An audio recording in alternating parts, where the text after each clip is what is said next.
Y'all, we're going to need all the stamina and willpower we can get to continue fighting the good fight. Help build your endurance, your health, and all things in between by taking this detox tea and this NutriVerse. Drop down in the comments, click the link, not the comments, Lord. Lord, my mind bad. This stuff got me all messed up. Y'all know what to do. Bye. You know, it says a whole lot about a system, a power structure, a people when they go out of their way to do everything except the right thing. So one officer in this Breonna case murder was indicted on some BS, and we finna talk about it.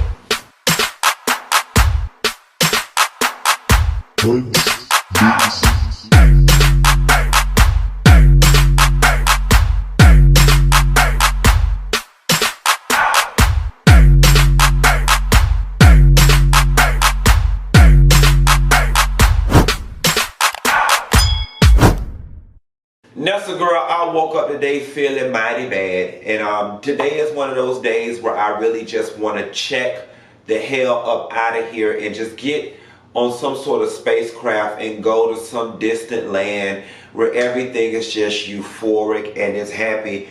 And for those of you guys that don't get it, it's just another day in the life of being black in this racist ass country where you have to wake up and watch people like you constantly get beat down, patronized, and pacified when wrongdoings happen. So before I even get into the indictment or this BS that this officer got, I want to roll it back really quickly and talk about something that was going through my mind today as I was laying in bed, depressed as all hell.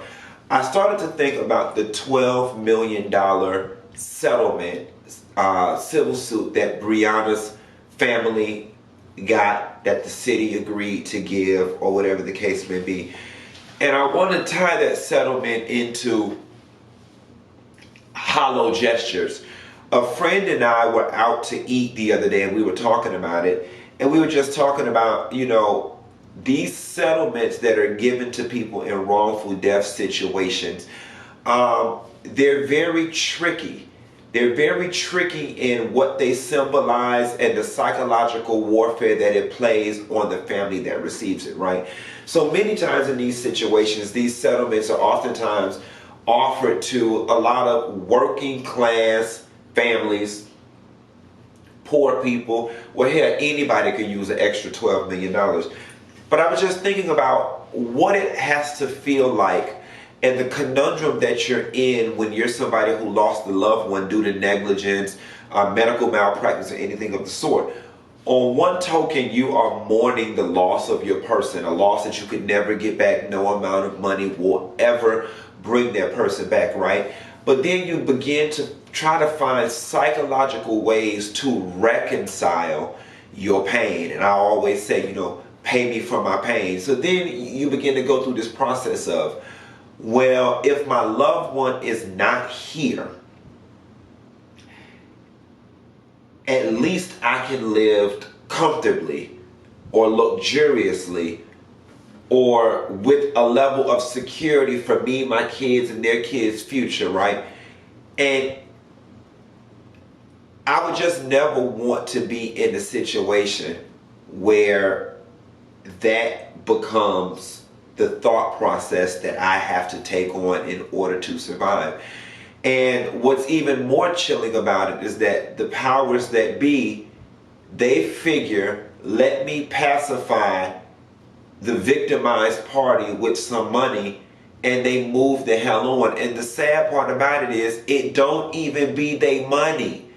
It be the taxpayer dollars. It be insurance money. So it's nothing for them people to give away $12 million of money that ain't theirs. Now here's the sad thing. It's also sad when we have a system that would much rather give somebody $12 million than arrest somebody for murder for free. 12 million or free.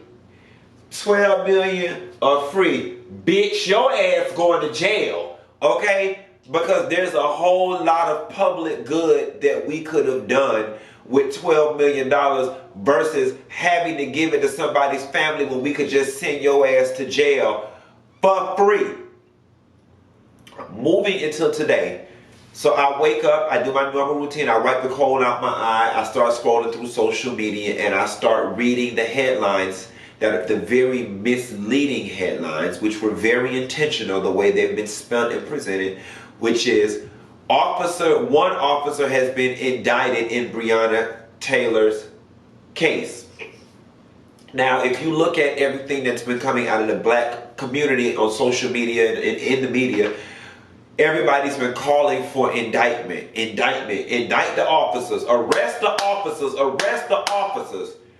And so it's just such a slap in our face and a slap on the officer's wrist that somebody sat their ass, they frowsy ass in an office and said they want an indictment, they want an arrest, we'll give them one. You guys want an indictment? We'll give you an indictment. So they indicted the officer on wanton endangerment. Louisville police officer Brett Hankinson has been charged with 3 felony counts of wanton endangerment for the bullets that went into the other apartments. Not charged with Breonna's death at all, and given a $15,000 cash bond. No other officers have been charged.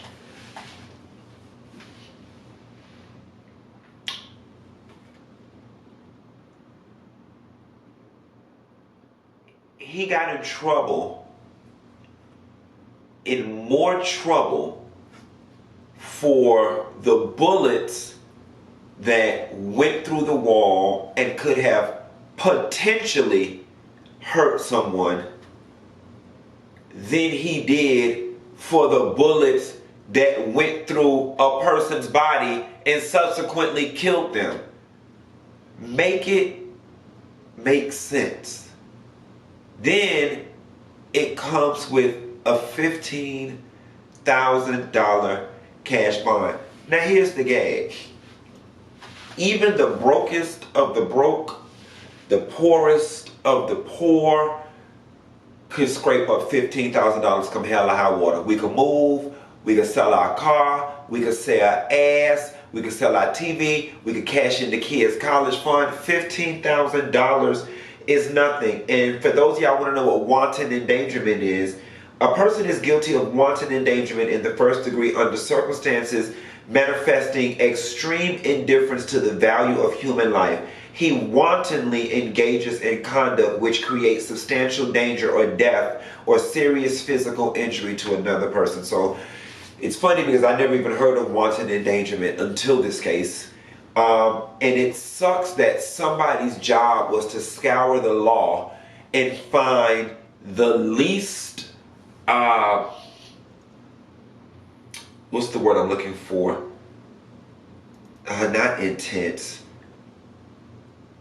but I guess the least aggressive law that he broke, the least aggressive charge, the most minimal charge, there we go, the most minimal charge they could find to fit the behavior that this officer exercised. Now listen, if Breonna would have ended up getting shot in the shoulder, you know what I'm saying, then maybe I'd be able to rest easy at night on wanton endangerment. Still doesn't change the fact that it was a racially charged crime that you haphazardly went up into place and aired that bitch the fuck out. Okay? Just shot up the damn place, got a gun up in your waist.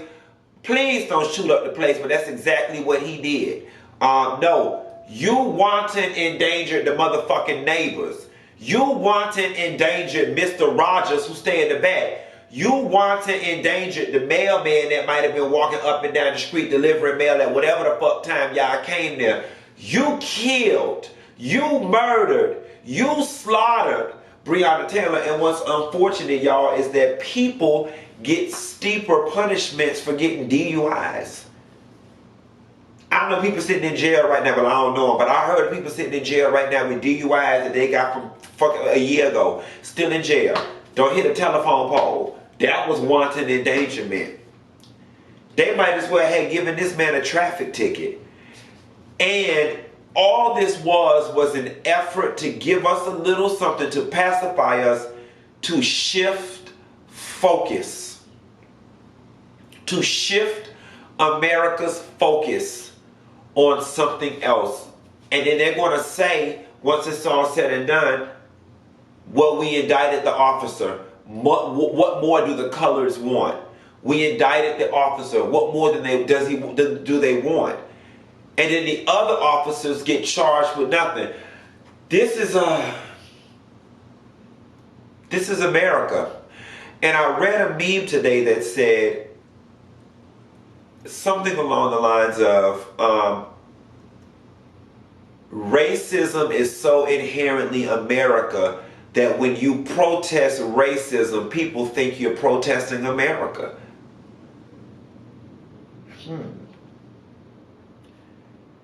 What does it say about America that America gets upset when you protest racism? If you dig below the surface, why is it that there is a group of people who get mad when you protest racism and call it anti-American? Because to be racist is American. America was just built on a racist fabric. It runs through our DNA. And this is just yet another example of why we scream Black Lives Matter. I hope the powers that be in the black community that we don't shift focus. And it's weird. I don't know what the precedent is for this. I don't know, like, after this person gets charged for this, and no shade when I say this, I question, and this is probably what they want us to do, but I question, after he gets charged with this, is it even worth our time and our resources to continue to make noise? Because is the law set up in such a way that once he's been charged for this, it's a wrap, nothing else can be done? And if that's the case, then it does leave us in a situation as to why are we even doing this? I don't know, we just need a healing. Don't let up. We got to keep fighting the good fight. We got to keep making noise. And hopefully we'll get through this, y'all. I just wanted to drop down and explain some of this to y'all and talk about it. And I'll call y'all later. Bye.